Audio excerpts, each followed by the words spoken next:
In the chaos of the Second World War, amid the thunder of artillery, the clatter of tank treads, and the desperate cries of men in the mud, one sound stood apart, a sharp metallic ping. It was the sound of an empty rifle clip being ejected.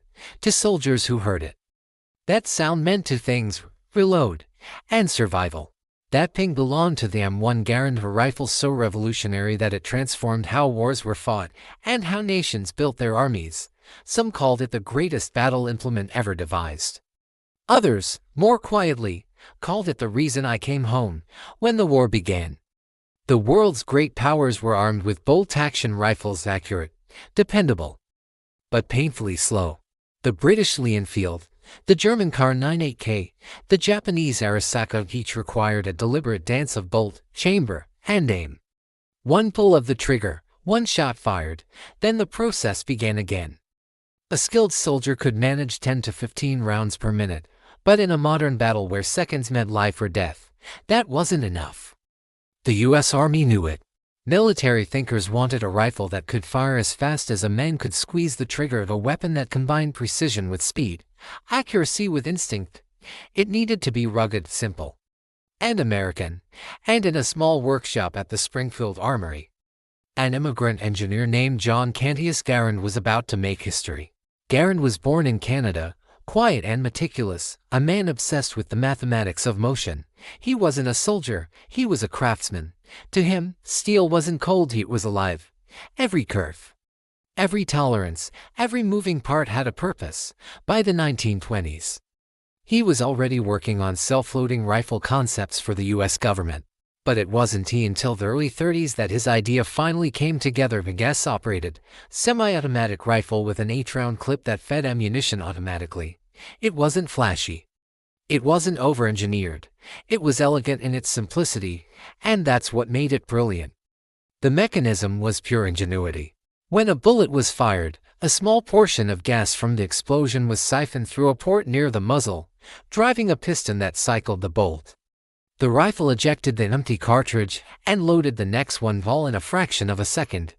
It worked so smoothly that testers at Springfield were stunned.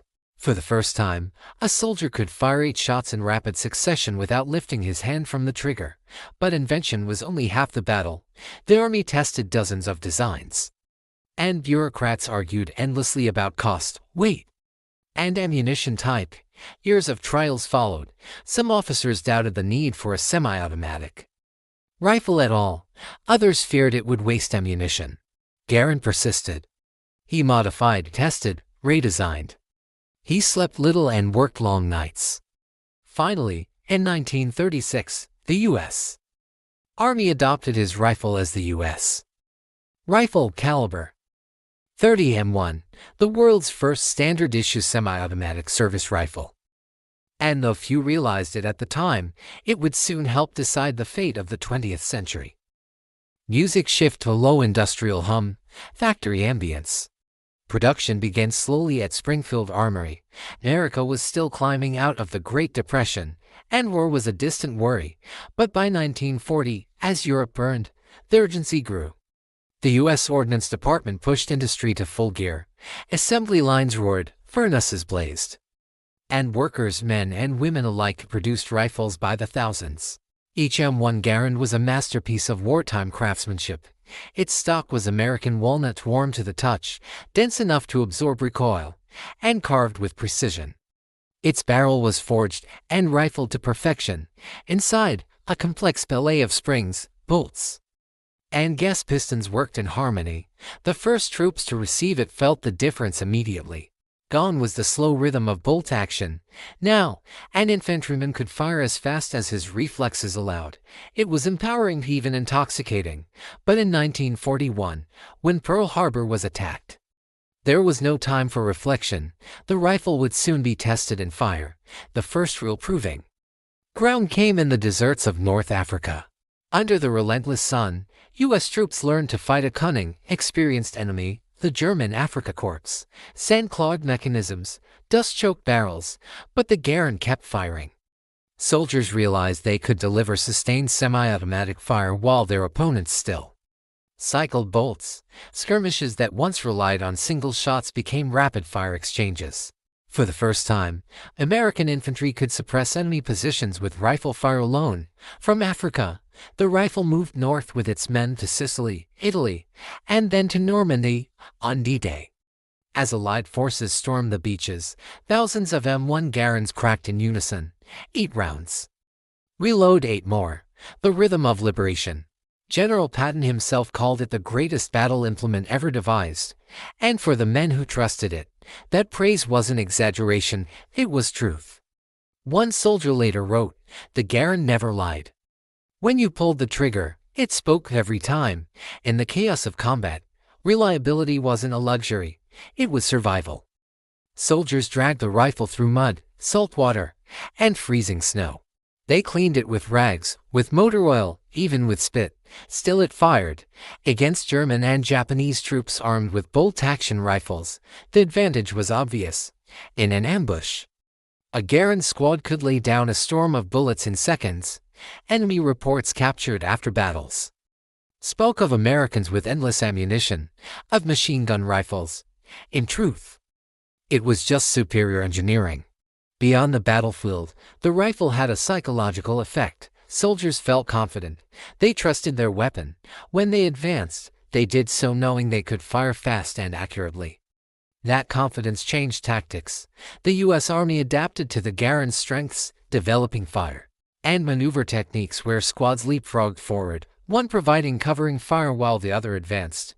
It was mobility and aggression made possible by the M1. A weapon doesn't just shape war, it shapes doctrine, attitude, even morale. The Garand did all three. Still, it wasn't perfect. It was heavy, nearly 10 pounds loaded.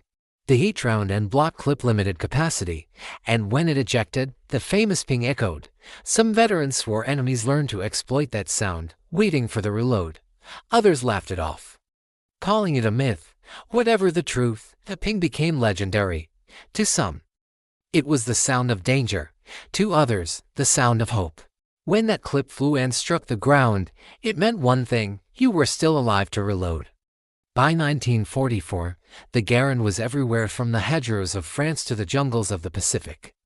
Marines carried it through the coral atolls of Tarawa and Iwo Jima. Soldiers hauled it across rivers in Belgium and into the frozen hell of the Battle of the Bulge. In those bitter Ardennes forests, where temperatures dropped below freezing and weapons seized with ice, the Garand proved its resilience. Men chipped frost off their bolts, breathed warm air into chambers, and kept firing. A veteran later recalled, "My rifle froze before I did, but once I got it moving, it never quit." Each battle added to the Garand's legend. It became more than a rifle, it became a companion, a symbol of home. Soldiers gave them names, carved initials into the stocks, wrapped them in tape or cloth. In their darkest moments, they talked to them like friends.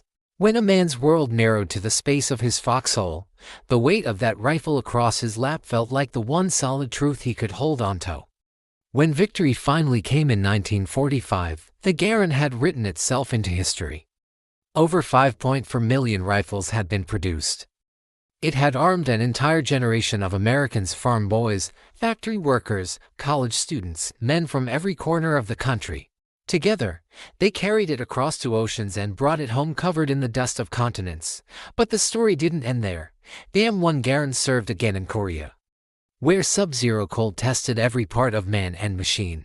There, among the mountains and ice, it performed once more, of a little older, but still reliable.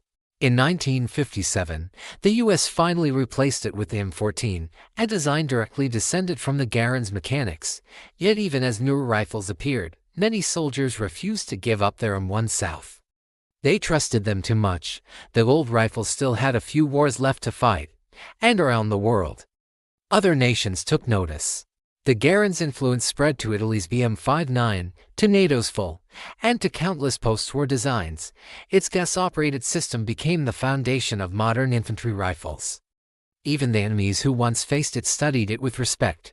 German engineers examined captured Garands and noted the machining quality. Japanese ordnance officers marveled at its reliability. It was a weapon that earned admiration even from those who feared it. But what made the M1 truly extraordinary wasn't just engineering, it was what it represented. It was the embodiment of American industry at its peak, millions of precision parts, built in unison by machinists, factory workers, and engineers who believed that what they made could help end a war.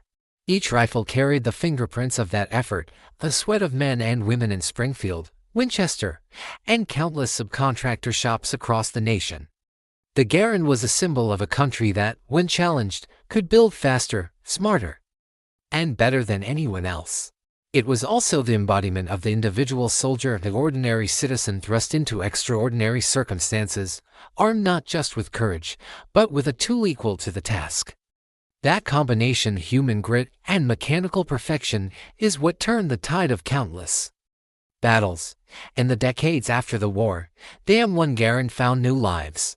It became a ceremonial rifle for honor guards, a collector's prize, a beloved relic for veterans. Shooting clubs still celebrate it for its accuracy.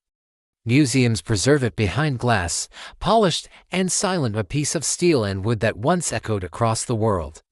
But perhaps its greatest legacy lives in memory. Veterans still tell stories of their Garands, the smell of oil and powder, the feel of the wood in their hands, the rhythm of loading and firing. To them, it wasn't just a weapon, it was part of who they were. And to historians, it remains a symbol of how one idea, one spark of mechanical genius, can ripple through history. John Cantius Garand, the man behind it all, never sought fame or fortune. He worked quietly, lived modestly, and refused royalties. When asked why, he said simply, "It was for the country." He died in 1974, long after the rifle had become legend. But his creation lives on in museums, in gun ranges, in parades, and in the hearts of those who remember. Every time an old veteran hears that metallic ping, a memory stirs of youth, of fear, of courage, and of victory. That sound, once born in war, now echoes as history. Because the M1 Garand didn't just change the way soldiers fought, it changed how they survived. It bridged the gap between man and machine, between invention and necessity, between the industrial might of a nation and the will of the individuals who carried its flag. It was the heartbeat of an army, the confidence of a generation, the rifle that turned the tide of a world at war. And in that final metallic ping, fading into silence, you can still hear the end of one chapter and the beginning of another.